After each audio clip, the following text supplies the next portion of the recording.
Let's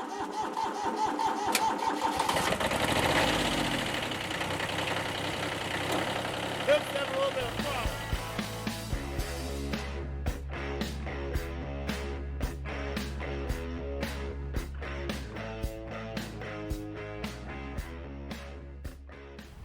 Alrighty, well today here we have my little Kubota tractor that I bought from a guy who at the time didn't have any of this put together. I've been slowly building this thing up.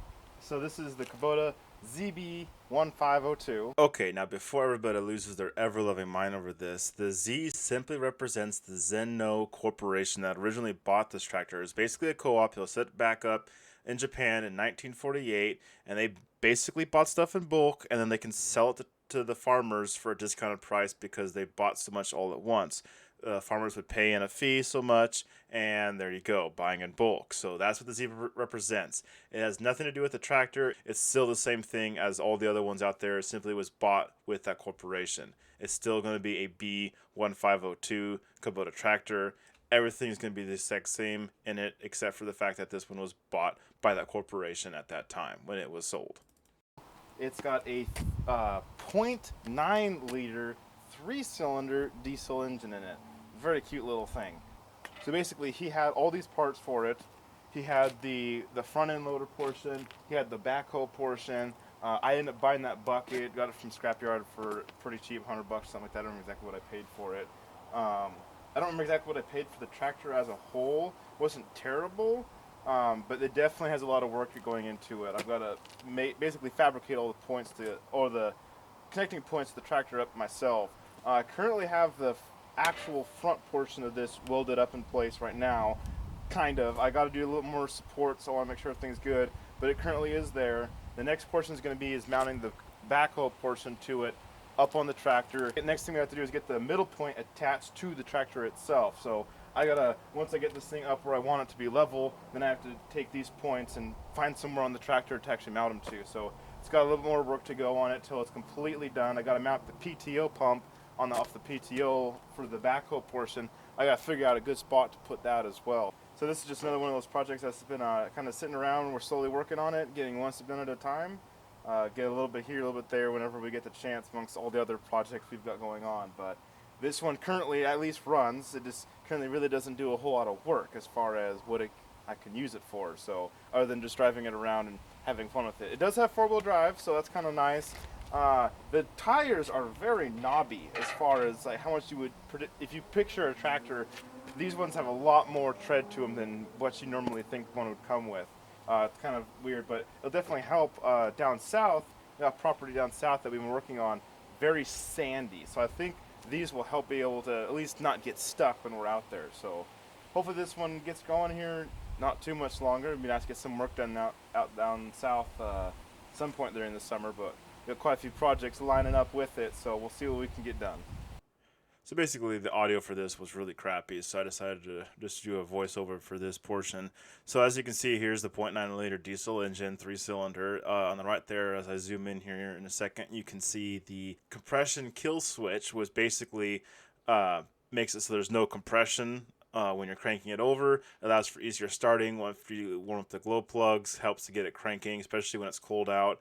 I pretty much use that every time. It looks like there originally was a cable that actually pulled this over, so you'd have to reach around underneath the hood to get this pulled over. That is currently obviously not there. Whether or not I actually get all the cabling and set up for that again, I don't know. Probably not. As you see, I'm pointing there where it looks like most likely there's a cable somewhere mounted there. It did not come with it. It's just one of those things that I'm probably going to have to get to eventually. Been working on this front portion here, mounting the bucket up. It's basically, this all came Frankenstein. I kind of messed up a little bit here because I put the front end loader arms a little bit too high, but I needed it so far off the ground. But evidently that made it so that the hood now rests on the muffler because it doesn't fold all the way back up. There's a latch up there. We are missing the headlight sockets. We got some wires and stuff like that. We got to all hook up. A lot of electrical stuff we have to do on this one. We got figure out where everything goes. The horn doesn't work, so we'll see if we can get all that running. So I got a bar that I'll mount up here in a second that goes across there. I had welded some brackets on there. I have a bar that slides into there, so that way it can hold with a 3-point hitch. The 3-point hitch on the tractor isn't able to lift this thing, and I'm pretty sure it should be able to with this amount of weight, but it's not wanting to. It doesn't even want to budge, so I have to help it up with a jack, which is a real pain in the ass. So I'm thinking we might end up having to do a rebuild on the hydraulic pump. I'm not entirely sure. I don't know what's involved in that. I've ordered the manuals and starting to do some more digging into it. This is simply another attachment that came with the tractor that I have. Not sure what I want to do with it yet. This is looking at some of the hydraulic quick connects up there that I'm going to replace, the hydraulic valves that I have no idea if they even work. None of this stuff has been used for a while, and I don't know if any of it's actually any good, so we'll see. So to get this thing running, obviously you have to have the clutch in, and the key, you actually go back one. And in here you've got this little glow plug thing that will actually heat up, and once you can see that red, then you want to crank it. But you don't want to just crank it off the bat, you want to kind of give it a little bit of help. So it's actually got a compression switch, when I can find it, up here that you throw over to your left, and then you let it spin for a little bit, like you initially just get it spun up all the way as fast as it can go, drop that off, and then it'll help get it started. So we'll get this thing cranking. Now, turn the key backwards for the glow plug. Now on a warmer day you won't need to do this as much, or if you've had it running, because obviously it's going to be already warm. See just a little bit of red there?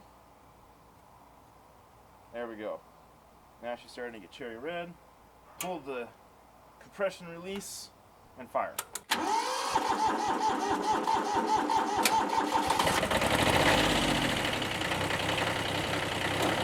Let's have a little bit of throttle.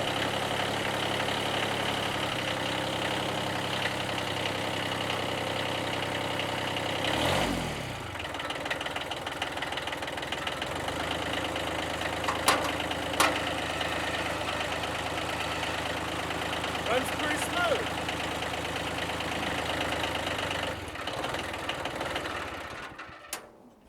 So to kill it, you got to push the throttle all the way down, and there's a lever over here for the kill switch, and you push that down, release it, and it kills it. And there you go. Make sure to shut off your fuel when you're done.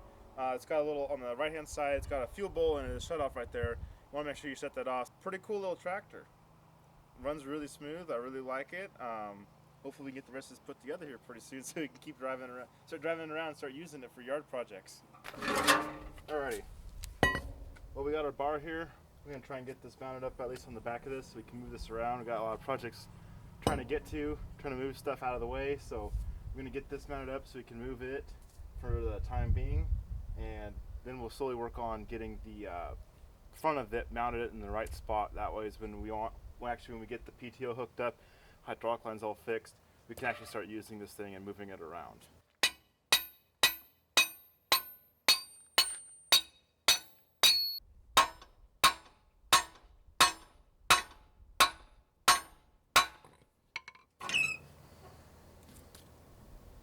Don't like how much that's getting smooshed.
got it parked in the front lawn now. The lawn's dead anyway, and we'll be doing some landscaping, so I don't really care about this part of the lawn getting ruined by anything. But the main reason I parked it here is in the afternoon, sun goes over and it'll be in the shade. So hopefully we can start working on that in the late afternoons every once in a while. Get the bucket put on, figure out the mounting for the bottom of this, but for now it's going to be here. We got to get the PTO pump mounted up, figure out how we want to mount that, hook it up, get the lines pressurized, and see if this thing will actually work. See if that valve body actually has anything working inside of it, and then mount the valve body for the front, and hopefully we can get it running.